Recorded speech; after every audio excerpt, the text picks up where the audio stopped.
Hello दोस्तों, स्वागत है आप सभी का आपके अपने YouTube channel exam topper world में। और आज के इस वीडियो लेक्चर में हम लोग बात करेंगे दोस्तों आईयूपीएसी नाम के अपने सेकंड पार्ट के बारे में। इससे पहले की वीडियो में दोस्तों हमने जाना था एल्केन एल्किन एल्काइन श्रेणी के बारे में, और आज हम जानेंगे इसकी क्रियात्मक समूह के बारे में। तो चलिए दोस्तों शुरू करते हैं। देखिए दोस्तों, क्रियात्मक समूह होता क्या, पहले ये जान लीजिए। यह यौगिक का वह भाग है जिस पर यौगिक के रासायनिक गुण निर्भर करते हैं। तो जो पहला क्रियात्मक समूह या ग्रुप हम पढ़ने वाले दोस्तों वो है एल्कोहल।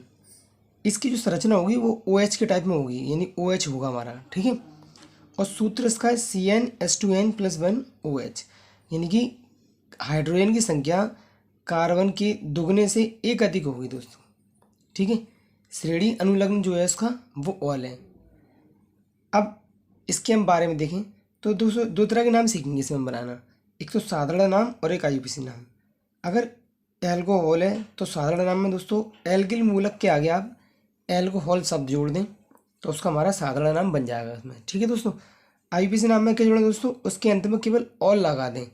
ऑल लगाने से हमारा क्या है वो आईयूपीएसी नाम कंप्लीट हो जाएगा। जैसे कि अगर हम यहाँ पर एक देखें सूत्र के तौर पर, अगर दोस्तों हम यहाँ पर C2H5OH ले लें तो ये हमारे सूत्रों को कंप्लीट कर रहा है कि हाइड्रोजन का जो मान है कार्बन के दुगने से एक अधिक, और OH जुड़ गया इसमें हमारा, तो इसका जो संगत एल्केन होगा दोस्तों तो वो तो हमारा 2 कार्बन है, तो दोस्तों हमारा क्या होगा, पहले पे मैथ और दूसरे पे एथ, तो हमारा संगत जो एल्केन होगा वो एथेन होगा, ठीक है।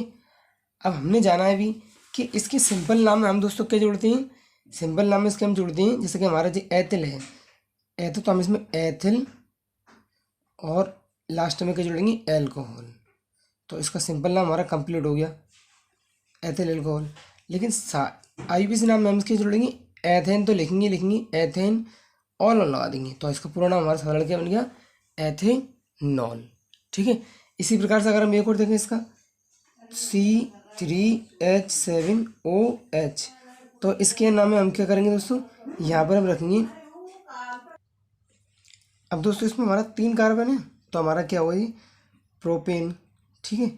यहाँ हमारा प्रोपेन है, इसमें सिंपल नाम में इसके हम क्या जोड़ेंगे प्रोपिल एल्कोहल, प्रोपिल एल्कोहल, ठीक है दोस्तों। अब यहाँ पर प्रोपिल एल्कोहल आपने लगा लिया यहाँ पर। अब इसके नाम में जो आईयूपीएसी नाम हमारा तो क्या होगा दोस्तों प्रोपेनॉल, यानी हम प्रोपेन लिख लें फिर लास्ट में ऑल लगा दें। तो इस तरीके से दोस्तों हम अपने एल्कोहल के जितने भी हमारे ग्रुप के होंगे नाम उन्हें हम आसानी से बना लेंगे। अगर हम चाहें तो इसमें एक और देख सकते हैं, जैसे कि हम यहाँ पर ले लें C4H9OH, ठीक है। तो ये हमारा 4 कार्बन तो क्या होता है ब्यूटेन, यानी इसका एल्केन जो होगा हमारा वो ब्यूटेन होगा, ठीक है। तो इसके साथ सिंपल नाम में ब्यूटिल एल्कोहल लगाते हैं, ठीक है। और आईयूपीएसी नाम हमारा क्या ब्यूटेनॉल, तो ब्यूटेनॉल, ठीक है। इस तरीके से आपने क्या करा यहाँ पर आपने अपने ये नाम कंप्लीट सीख लिए, ठीक है दोस्तों। अब आगे अगले हम ग्रुप की बात करें तो उसका नाम हमारा एल्डिहाइड, ठीक है दोस्तों। एल्डिहाइड का हमारा जो सूत्र है, तो देखिए दोस्तों थोड़ा सा इसमें हमें ध्यान रखना अच्छी तरीके से। जैसे कि इसका हम एल्डिहाइड का पहले लें HCHO, तो इसमें हमारा 1 कार्बन है, लेकिन इसका जो सिंपल नाम है वो फॉर्मेल्डिहाइड होता है दोस्तों। क्या होता है इसे आप याद रखें क्योंकि इंपॉर्टेंट है, ऑब्जेक्ट में भी कभी कभी पूछ लिया जाता है फॉर्मेल्डिहाइड, ठीक है। लेकिन जब हम इसका आईयूपीएसी नाम बनाएंगे दोस्तों तो हमें याद ये रखना है कि इसमें 1 कार्बन है तो मैथ हमारा आएगा मैथेन, पूरा मैथेन। अब आपने देखा था इसकी अनुलग्न क्या है अल, यानी कि लास्ट में क्या जोड़ेंगे अल, तो ये नाम हमारा क्या होगा इसका पूरा मेथेनल, ठीक है।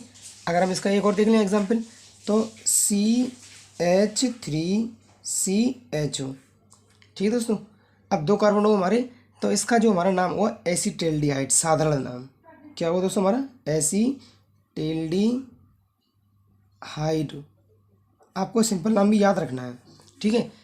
एसीटेल्डिहाइड 2 कार्बन है तो क्या होगा हमारा एथे, और अल लास्ट में जोड़ देंगे तो हमारा क्या बनेगा दोस्तों एथेनल। तो इस तरीके से दोस्तों आप अपने जो एल्डिहाइड की तुम्हारे ग्रुप हैं हमारे नाम है वो हम आसानी से कर सकते हैं, ठीक है दोस्तों। एक और देख लेते हैं इसका एग्जाम्पल, तो C2H5CHO। ठीक है दोस्तों। अब इसका जो हमारा है इसमें 3 कार्बन हो गए, तो प्रोपेल्डिहाइड हो गया हमारा, प्रोपेल्डिहाइड साधारण नाम। और आईपीसी नाम में क्या 3 कार्बन है, तो प्रोपेनल। तो इससे हमने क्या देखा दोस्तों, हमने इसका आईपीसी नाम भी बना लिया प्रोपेनल टाइप में। ठीक है। अगला टॉपिक दोस्तों हमारा है कीटोन ग्रुप। ठीक है दोस्तों। इसका सूत्र होता है CO और संरचना इसकी इस आकार की होती है। ठीक है दोस्तों। अब हमें याद ये रखना है कि इसके आईपीसी नाम में हम केवल क्या जोड़ेंगे दोस्तों, ऑन जोड़ देते हैं दोस्तों। ठीक है। तो अगर हम यहाँ पर इसका देखें नाम को बनाने की विधि, तो कैसे देखेंगे, देखिए दोस्तों, CH3CO CH3। अब आपको यहाँ पर CO ग्रुप मिल गया, यानी कीटोन ग्रुप मिल गया आपको। ठीक है। तो इसका जो साधारण नाम है दोस्तों वो हमारा होता है एसीटोन। साधारण नाम दोस्तों हमारा इसका क्या होता है, एसीटोन। ठीक है। देखिए दोस्तों, इसके आईपीसी नाम को बनाने में सबसे पहले आप एक काम करें, नंबरिंग करेंगे। और नंबरिंग दोस्तों हम वहाँ से करते हैं जहाँ पर हमें ग्रुप पास पड़ता है। तो अगर हम इसकी नंबरिंग लेफ्ट साइड से करें तो 1 2 3 कार्बन की नंबरिंग करेंगे। ठीक है। तभी 2 नंबर पर इधर से जोड़ेंगे 1 2 3, तभी हमारा 2 नंबर पर, तो यानी कि 2 नंबर 2 नंबर पर आएगा। ठीक है।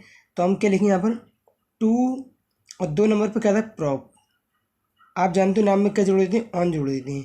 तो क्या नाम बना, 2 प्रोपेनॉन। ठीक है दोस्तों। तो इसका हमारा जो आईपीसी नाम बना वो 2 प्रोपेनॉन बन गया। ठीक है। इसी प्रकार से दोस्तों हम अगर एक और देखा अगला सेकंड, तो हमें ये दिया CH3CO, यानी यहाँ पर हमें कीटोन ग्रुप मिल गया। अगर आप चेक करें तो 1 2 3 नंबर भी यहाँ से मिल रहा है, और 1 2 2 नंबर से यहाँ पर मिला, तो नंबर हम लेफ्ट साइड से करेंगे। ठीक है। तो जो इसका हमारा नाम बनेगा दोस्तों वो हमारा क्या बनेगा, 2 नंबर पर हमारा। तो देखिए दोस्तों, नंबर डाल लीजिए 1 2 3 और 4, 2 नंबर हमारा ग्रुप मिल रहा है। तो यहाँ आप क्या लिखोगे, 2 और 4 कार्बन है, तो 2 ब्यूटेनॉन। इस 2 से हमें दोस्तों क्या मालूम पड़ता है, ग्रुप का नंबर, कि ग्रुप किस जगह पर लगा हुआ है। ठीक है। ऐसे हम देखें 1 2 3 4 5, 5 कार्बन है, और जो ग्रुप हमारा CO कीटोन ग्रुप, वो हमारा दोनों साइड में 3 नंबर पर मिल रहा है। तो हम नंबरिंग करें 1 2 3 4 और 5, तो हम क्या लिखेंगे, 3 पेंटेनॉन। ठीक है। तो हमने इस तरह से तीनों आईपीसी नाम कीटोन ग्रुप के बना लिए दोस्तों। ठीक है। इस तरीके से हम कीटोन ग्रुप को सॉल्व करेंगे। अब अगला ग्रुप दोस्तों जो हमारा है उसका नाम है कार्बोक्सिलिक ग्रुप। ठीक है। तो देखिए दोस्तों, अगला ग्रुप जो हमारा है वो है कार्बोक्सिलिक अम्ल। ठीक है। इसका जो सूत्र होता है वो होता है COOH, और जो संरचना होती है वो इस तरह से, सिंगल बॉन्ड COH, या डबल बॉन्ड इस साइड में, या OH इधर, और डबल बॉन्ड O हमारा ऊपर भी आ सकता है दोस्तों। ठीक है। तो इसका जो आईपीसी नाम है उसमें हम ओइक अम्ल जोड़ देते हैं दोस्तों। क्या जोड़ते हैं, ओइक अम्ल। ठीक है।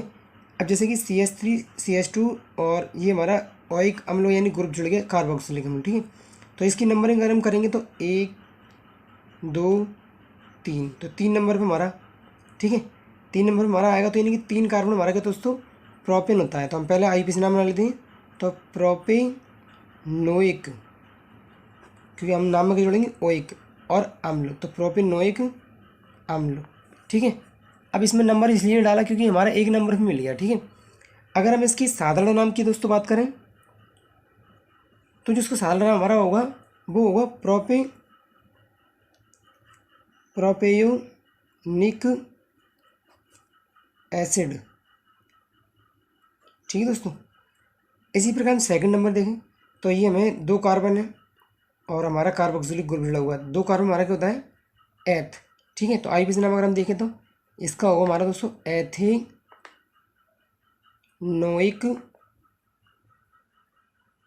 अम्ल। ठीक है। और अगर साधारण नाम देखें तो इसका 2 कार्बन हमारा एसिटिक एसिड, एसिटिक एसिड। ठीक है। अब इसी प्रकार से एक और देख लें हम इसमें यहाँ पर, तो हमें दिया यहाँ पर HCOOH, यानी एक कार्बन है। एक कार्बन हमारा क्या होता है, यहाँ होता है हमारा एक कार्बन पे मैथ। तो नाम क्या होगा दोस्तों हमारा इसका, मैथेनोइक अम्ल। तो इस प्रकार से हमने अपने सभी जो भी हमारे ग्रुप थे चारों हमने बना लिए। इसका हमारा जो साधारण नाम होता है दोस्तों फॉर्मिक अम्ल। क्या होता है हमारा दोस्तों साधारण नाम इसका? फॉर्मिक अम्ल या फॉर्मिक एसिड। ठीक है दोस्तों, इस तरह से हमने अपने चारों ग्रुपों को और जो श्रेणी 3 थी एल्किन एल्किन इनका सबको सीख लिया। यहाँ पर हमारा एक महत्वपूर्ण मोस्ट इंपॉर्टेंट हमारा टॉपिक हमने यहाँ पर डिस्कस किया है इंपॉर्टेंट फैक्ट्स के बारे में। तो देखिए दोस्तों, इसे जान लेते हैं अच्छी तरीके से। अगर हम यहाँ पर देखें, अगर हमारा एक छोटा सा पैराग्राफ तौर पर समझें, एल्किन होगा तो सिंगल बॉन्ड, यानी कि 2 कार्बन सिंगल बॉन्ड से जुड़े होंगे, तो वहाँ पर हमारा क्या होगा? एल्किन। उसके नाम में एन जोड़ देती हैं। और एल्किन कब होगा दोस्तों? जब डबल बॉन्ड यानी कि 2 कार्बन डबल बॉन्ड से जुड़े हों, तो वहाँ पर क्या होता है? एल्किन श्रेणी होती है और उसके नाम में ईन जोड़ देती है। एल्काइन श्रेणी कब होती है दोस्तों? जब ट्रिपल बॉन्ड यानी कि 3 बॉन्ड यानी 2 कार्बन 3 बॉन्ड से जुड़े होते हैं, तो वहाँ पर एल्काइन श्रेणी होती है। अब ये हमारे आते हैं समूह। अगर कहीं OH लिखा हो तो आप उसके नाम में ऑल जोड़ें दोस्तों। क्या जोड़ें? ऑल। ठीक है। CHO यानी एल्डिहाइड ग्रुप हमारा, तो उसके नाम में क्या जोड़ा जाता है? अल जोड़ा जाता है और संरचना उसकी इस टाइप से होती है, इस रूप से होती है। अगर कीटोन ग्रुप हमारे, तो उसके नाम में हम क्या जोड़ेंगे? ऑन, और संरचना उसकी इस तरह से होती है दोस्तों। ठीक है, तो आपको ये इन सातों को भी याद रखना अच्छे ढंग से, इससे आपको एक लाइन में सारी चीज़ क्लियर हो जाएंगी। अगर कहीं COOH लिखा है तो कार्बोक्सिलिक ग्रुप हमारा, उसके नाम में क्या जोड़ा जाता है? ओइक अम्ल जोड़ा जाता है। संरचना दोस्तों हमारी उसकी इस तरह से होती है। ठीक है दोस्तों, तो आज के हमने इस दूसरे सेशन में हमने IUPAC नाम के सभी तरीकों को अच्छे ढंग से समझ लिया है। अब दोस्तों 2 पार्ट में हमने पूरे IUPAC नाम कंप्लीट सीखी, जिसमें हमने साधारण नाम और IUPAC नाम दोनों बनाना सीखे हैं। ठीक है, आप अगर अच्छे ढंग से आपको वीडियो समझ में आई तो वीडियो को ज़्यादा से शेयर करें, और चैनल को सब्सक्राइब नहीं किया तो चैनल को सब्सक्राइब करें, और अपनी पढ़ाई को अच्छे ढंग से और बेसिक ढंग से करते रहें। थैंक यू दोस्तों।